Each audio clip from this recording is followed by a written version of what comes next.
So there's this one thing that I found successful people have done right, almost always.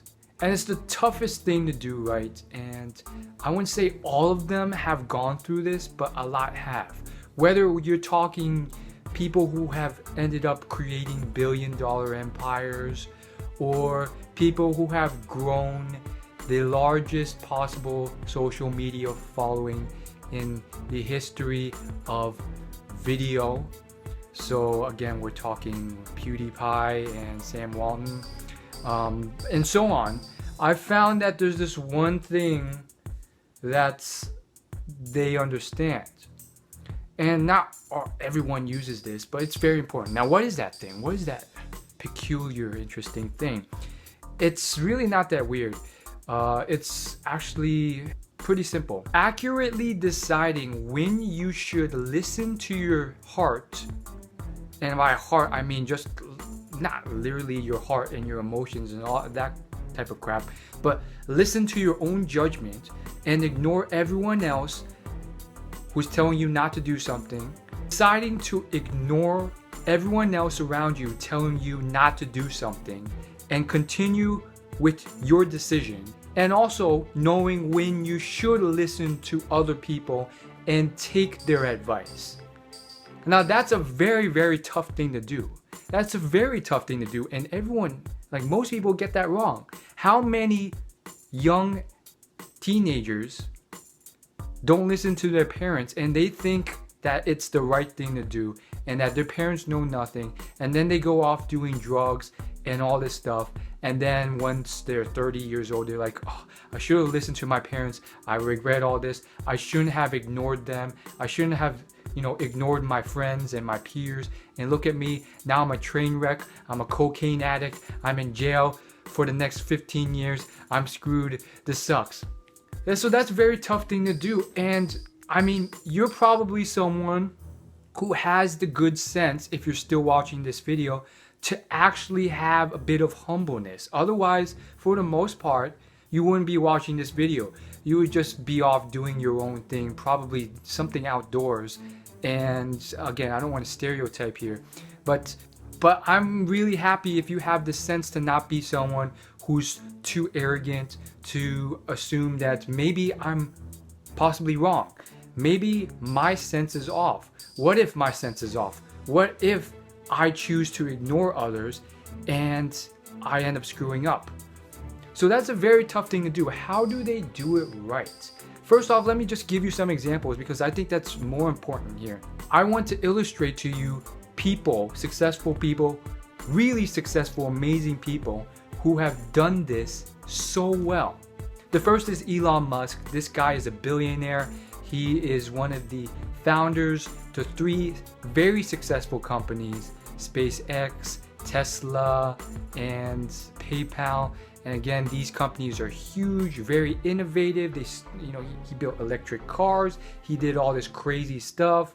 He, decided to be the first private company to create rocket ships to go to space. So he just picked up some textbooks. Literally, he picked up some textbooks about rocket science and learned rocket science, which is just ridiculous because we all know the saying, it's not rocket science, and here he is doing rocket science, reading about it for fun and learning about it for fun. Like that, this guy was a genius as a kid. Like, he had near instant memory. So Elon is a great example of this because there were many times, many huge moments when everything was going to crap, when he was going bankrupt, when he had plowed his last dollar into this company, and then he was taking out credit cards, and he really wanted this thing to succeed, and it seemed like his darkest time, and yada yada yada. So there's this one moment. So during this time, all his peers, and again, this guy has peers, friends, who are not just your average Joe Schmoes. That's another mistake that average people make. They take advice from other average people who have no skills or experience or accomplishments sometimes. This guy had a lot of friends who were really accomplished, who were there with him, who had also created big companies, made a lot of money, telling him to give up, telling him he couldn't make it, telling him that there's no way he could get this thing into space. He already failed so many times. There's no more money. He's spending his last dollar on it. It wouldn't work. To the point where some of these high profile friends were actually sending in videos and all these sort of clips to literally persuade him to give up. And guess what? He chose not to listen to any of them, and he continued, and long story short, he became a success. Then there is another billionaire. Her name is Sara Blakely. Now this woman took a different route. She did things on the down low while she had a full-time job as a salesman or saleswoman. So she did this on the down low for about a year, maybe 2 years. And what she was basically doing for that time when she was off from work was she wanted to start this undergarment company with this new type of undergarment. And it was kind of ridiculous, but she thought it would work because she saw potential. The type of undergarment she wanted was not on the market.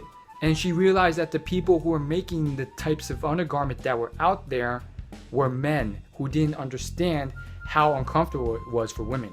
Anyhow, the point is, when she finally brought this up to her family and friends and told them what she was doing, guess what they said? If this has so much potential, then how come none of the big guys have done it yet? And things like, it's not going to succeed at all. And even if you do start getting some success, the big guys who have billions of dollars will crush you and steal your idea immediately once they start noticing you. Luckily, she held true to it. She believed in her vision, and after many, many years, she grew that into $1 billion industry called Spanx, which is an amazing story in and of itself.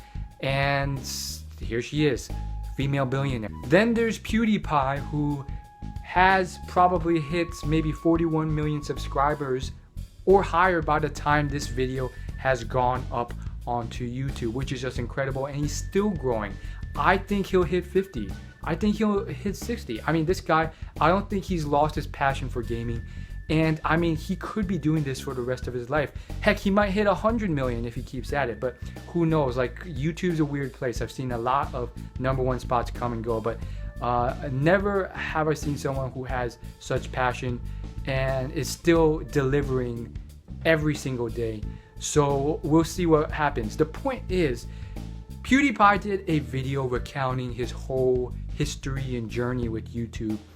And he recounts a bit of his journey. So when he started out, he got a lot of his initial success by being a horror gamer. He played strictly horror games on YouTube. And at the time, video gaming was a very niche topic, and commentating in videos was not something that was done. So he did horror games, and he grew a following of about maybe 50,000 subscribers from zero, from playing mainly horror games like Amnesia on the PC. And then he realized that there's not going to be many more horror games out there. It's just the case, there wasn't many more horror games on the market. Nowadays, a new horror game comes out every night, which is ridiculous. Obviously they see the money in it. But back then, he realized there was no more coming out, and he still wanted to put up content. And he was getting a little bit bored of it, and he wanted to do something that was fun. And that was always his philosophy. He wanted to make videos that were fun to him. And he wasn't doing it to please the fans to a point where he was not having fun anymore. That was completely against his philosophy. He would not bend so much for subscribers or money or views. Anyhow, he decided to jump onto a game called Happy Wheels. And his first few videos playing Happy Wheels, he got a lot of comments and negative feedback saying, "Why are you playing these stupid games? First off, you're copying other people. Second off, it's not horror games. It sucks." All this sort of crap about, don't do this, don't do this, don't do this. And he said something that was, again, very iconic and reminiscent of a lot of similar stories. He said, sometimes you just gotta listen to your own gut, and sometimes you don't. and he chose to listen to his own gut rather than follow what his viewers said. And so even though his viewers were saying this is stupid, why you're making these stupid videos about Happy Wheels, to this date Happy Wheels is still one of his most successful series on YouTube. Now, for someone who doesn't watch YouTube or that sort of stuff, you may not understand the significance of this. Well, Happy Wheels has garnered hundreds of millions of views as a video series on his YouTube channel, which equates to, most likely, based off my calculations, maybe $100,000, $200,000, $300,000. But that's not the point. Like, he wasn't doing this for the money, and more so, it's just a great illustration about, you know, going with his gut. So that brings us to the question, well, what about us? How do we know when we should follow our own gut and our own decision, and when we should listen to other people? What if we get it wrong and we don't luck out like these people? What if these people just had a natural sense of luck? Maybe they were just lucky and they chose the right decision at the right time. What about us though? So I think my best attempt at answering this goes back to something Sara Blakely says time and time again. This is one of her entrepreneurial pieces of advice. I mean, if you watch any of her speeches, she says this constantly. If you read the book Getting There, which I did an interview with the author, I'll leave a link somewhere in this video. Otherwise, you just search it on my channel. She says this quite a few times. She says that you want to sometimes avoid consulting and telling your friends and family about an idea. Because sometimes, even though they want what's best for you, they will tell you it's not possible and tell you you can't make it. And that's not going to help you. That's going to bring you down. Now, I want to contrast that with one thing Elon Musk says. You know, he said a couple times that it's important to bounce your ideas off different people. Because if you bounce your ideas off other people, then they will tell you things that you overlooked or you didn't think of or that you were overconfident with. I think to summarize this whole thing up, and again, this is just my opinion, which may be wrong and may just be my way of analyzing this, I don't know, but I would say you can bounce your opinion off other people because it does help. Like, you on your own, with your own perspective, you tend to miss a lot of things. You're biased and you only see things from your perspective. So whether it's a creed, whether it's an essay you're writing or a video you're filming or a business venture you're starting, there can be a ton of things that you just miss or you forget about. And therefore, having a team and people to bounce off stuff helps you see those mistakes and perfect that craft. Having said that, that doesn't necessarily mean that you should always agree or listen to what they have to say. And sometimes, maybe if you're not the type of person who can withstand influence, or you're too easily brought down or discouraged by other people, then you don't listen to them. And in addition to, and you also try and avoid too much feedback, like Sara Blakely, especially early on, so that you don't get brought down too much and convinced to give up. And finally, I think this is probably the most important thing of this entire video. So I'm going to tell you this, and thank you for staying until now, because I think it's the most important, and therefore I'm giving it to you as a thank you for staying until the end of this video.